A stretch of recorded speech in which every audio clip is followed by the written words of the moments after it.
Hey folks, welcome back to the Do-It-Yourself Dad channel. Today we are going to be upgrading our garage air conditioning. We're going to be going from our smaller unit to a unit that's nearly twice the size from Newair. It should do a lot to keep the garage cool. Now I can already see the comments section below. People are going to be freaking out about single hose air conditioning units and how inefficient they are. And there is some truth to that, but there also is a little bit of myth and misconception.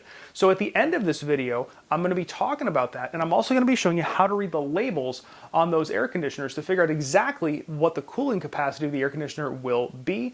And then I'm going to be talking a little bit about dual hose units as well, so you're going to want to stay tuned. Now this is the unit that we're replacing, and it is still a working unit, but it's small and it's not enough to keep up with the entire garage. If you look at the information sticker on the side, it has about an 8,000 BTU cooling capacity. And this unit from Newair is the one that we're upgrading to. This unit is a 14,000 BTU, so we're almost doubling our unit. Now you notice that there are some different numbers on here that were not on the other unit. That's what we're going to talk about at the end. Now with most of these air conditioners, you're going to have one or two hoses. This is a single hose unit. More on that later. But what this hose does is this exhausts the hot air.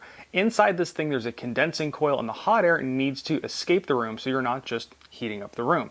So you are going to have to find a way to exhaust the air. And to exhaust the air, all these units come with an exhaust hose. Some of them come for that insulative blanket. You definitely want to use one of those, and a window kit. So what this does is this goes in your window, you sleeve your window open a little bit, and you put that kit in there. Now for our purposes, we're going a different route. We're going to be exhausting it out the wall. And the reason we're doing that is because my garage doesn't have any windows. Now I already had this hole on the side of the house. What we're going to do is just make it a little bit bigger so we can sleeve that through. And because I don't have a hole saw big enough for this, I'm going to be using a little oscillating saw here.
So now with the hole enlarged, we can sleeve our vent in place.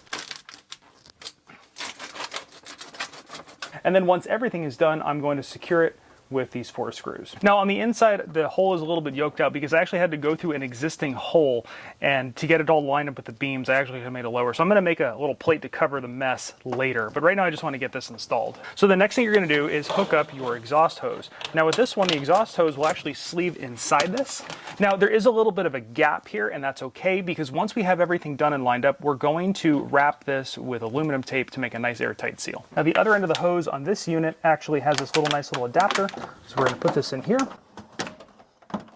and thread it in place. Now this part is very important. Your unit should have come with some sort of a blanket, and that blanket is to actually insulate this hose. This hose gets very hot. It's exhausting hot air outside of the building. So we're going to wrap this thing with this thing.